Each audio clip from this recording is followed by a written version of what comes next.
Over my 40 plus year career of flying airplanes, I've seen just about everything. And in this video, something happens that's so unusual and so out of the ordinary. It just kind of blows my mind. Let's watch and I'll explain as we go. All flights standing by. I have an advisory and a SIGMET. And the advisory may or may not apply depending on your location. Okay, so this guy, you can hear his voice, this air traffic controller, he's struggling with his wording. How am I going to word this? Because he knows what's coming next. Now, I'm the pilot. I'm listening. I'm going, what in the world is this guy talking about? So Air Inc. is the center controller for New York, right? And every once in a while, they'll come on and they'll make a blanket broadcast, not to just one specific airplane or another. They make it a broadcast to all airplanes. A SIGMET is one of those. Now, what is that? That stands for significant meteorology. And that means there's bad weather someplace. And it's going to affect a lot of airplanes. So they'll come out and they'll either read the entire SIGMET and tell you what it is, or they'll reference it and say you can go find that SIGMET on your HiWAS flight watch frequencies, and you got to dial in another frequency. Most of the time, your company dispatcher has already sent you that SIGMET, and now with our iPads, we can just look it up on the iPad. So the stuff is all right there. There's like 5 different ways you can find out what a SIGMET is. This guy's just giving you a heads up. Hey, you might want to take a look at your iPad here in a minute, or call your company because there's significant meteorology. That's not what he's going to talk about here. He's got something else that's coming, and he doesn't know how to word it. But I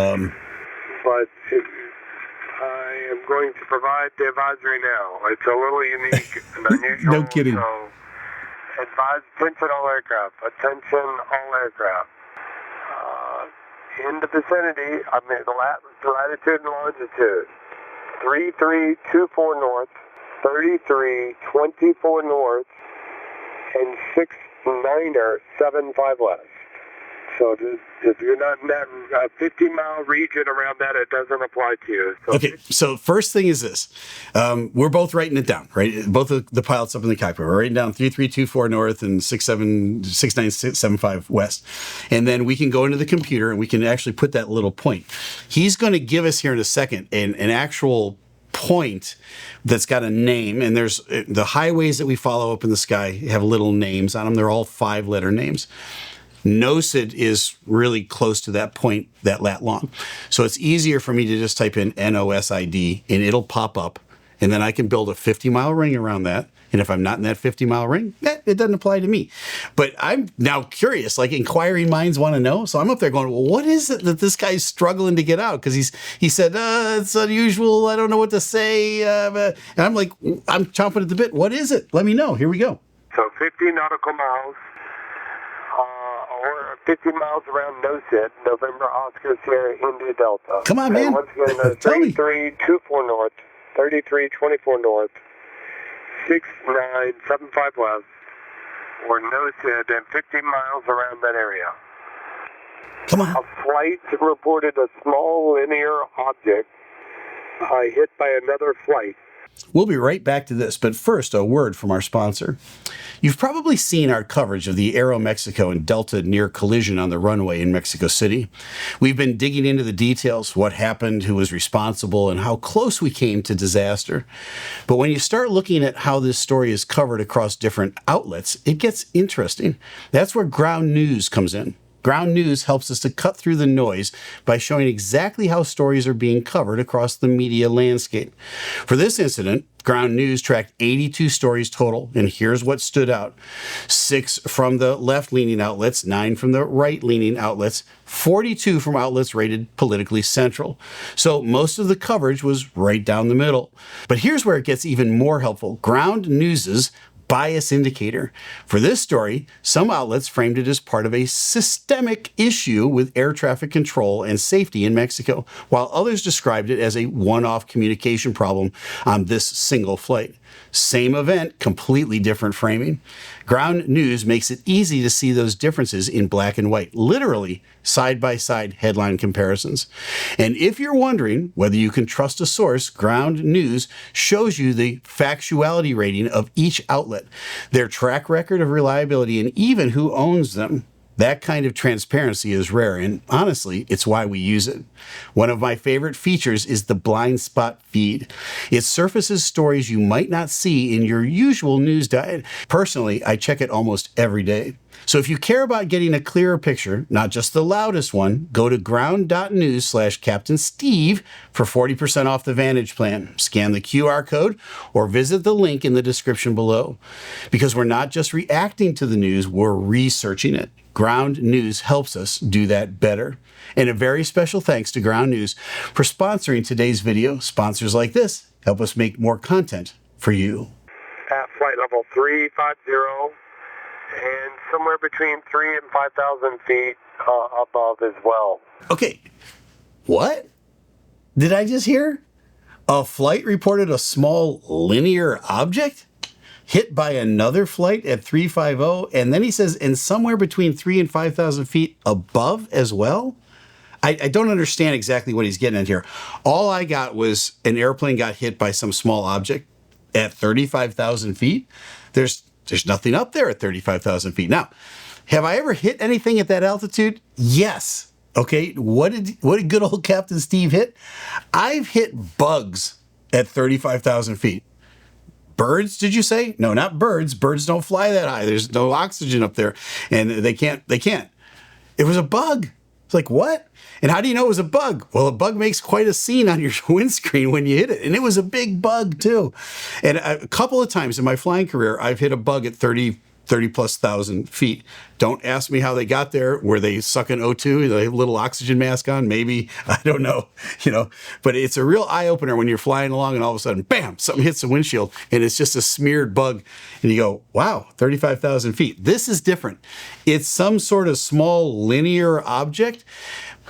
My guess is this. I think something fell off an airplane and it had to be something above where they were. But let's listen in because there's more. Small linear object in this region. I have no other information on this object or what was the result of it. So I will go through and see if the flights have copied this. Quebec Echo. Okay, so he's got like 6 or 7 flights that he's working, and he's going to go and ask everybody, did you copy what I said, right? And so they all kind of come back with it. I don't know if like this was a joke in the office and they put him up to it and they gave him this thing and said, read it out loud or not, but I'm going to assume it's legit, that there was actually an object at 35,000 feet that some airplane hit, and now he's got to report it to everybody. I'm thinking that whatever object they hit, let's say it fell off an airplane above them. Okay, that could happen. And they ran into it. It's now descended and it's made its way all the way down to the ground. I was flying, my last flight was out of Rome. And as I'm climbing out of Rome, the flight attendants call me up at about 4,000 feet and they go, hey, we got to talk to you about something. There's a passenger back here and he's taking a video of the wing and there's something going on your wing. I'm like, oh, okay, come on up. So we opened the door. They came up and they showed me this video that this passenger had taken. And there was a little bit of weather stripping coming off of one of the flaps. And it was just kind of flapping like that in the wind. No big deal. But eventually that little piece of weather stripping is going to depart from the airplane and it's going to descend. Is that what they hit? Could have been something like that. All right, there's more. So he reaches out to everybody. Copy. Next guy. 3024, did you copy? Copy. United 3024, copy. I got it. Roger, and all the flights stand by also for a regular SIGMET after this. United 665, did you copy? Did you copy? Copy. We all got it. United 1820, did you copy? At 1820. Yeah, they all copied. United 1515. This guy's talking to a lot of airplanes. United 1526, copy. Westjet 2461, did you copy? Did you copy? Westjet 2461, copy. All right. Thank you very much, everyone, for your patience. Okay, so they all probably had to stop laughing long enough to key the mic and go, yeah, we got it. He eventually reads the SIGMET, and this guy, this is a hard work day for this guy. Unbelievable. All right. So again, big mystery. We don't know exactly what happened. We do know that it was a small linear object, which is going to leave my conspiracy friends something to talk about.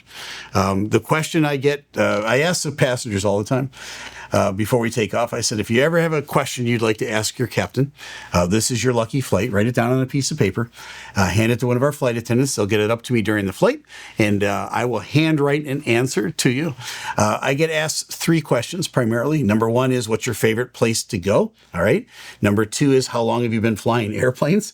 And number 3 is, have you ever seen a UFO? And my answer to that question is always the same.